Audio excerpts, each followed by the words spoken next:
In this video, let's take a look at how you can save the Gmail emails on your iPhone, right? So perhaps you want to save a copy of that email or do something else with it. Regardless, just open up the Gmail app of your iPhone, get inside any of your emails which you want to take a look at. Obviously, it doesn't really matter what it is, but essentially what we want to do is to click on the three dots right there. And you can see so many options here which are available, but what I want you to find is the print all section. So when you click in here, it's going to create a printable version of everything which is part of that email. So you can see it is going to contain the information about the recipient, the date and the time, the actual content, the images, the links, everything will be there.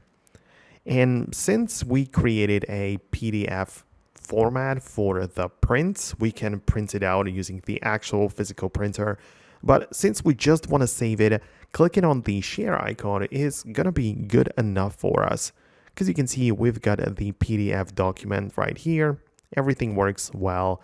And you can save it to your Files app, for example, like that, right? Or you can save it to something else, like directly to some kind of app like Notion or whatever it might be.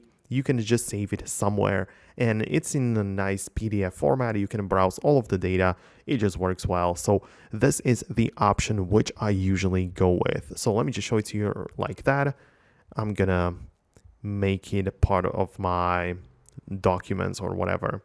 So when I go to my Files app right here and locate the file which I just saved, so it should be somewhere in here. So let me actually locate it because yeah, so it should be part of this folder. So you can see this is the email which I can then browse. It's all saved as PDF, so it works well. So thanks a lot for watching. I really hope that I can help you with this. Let me know below if it worked. Subscribe for more tutorials like this one, and I'll catch you later.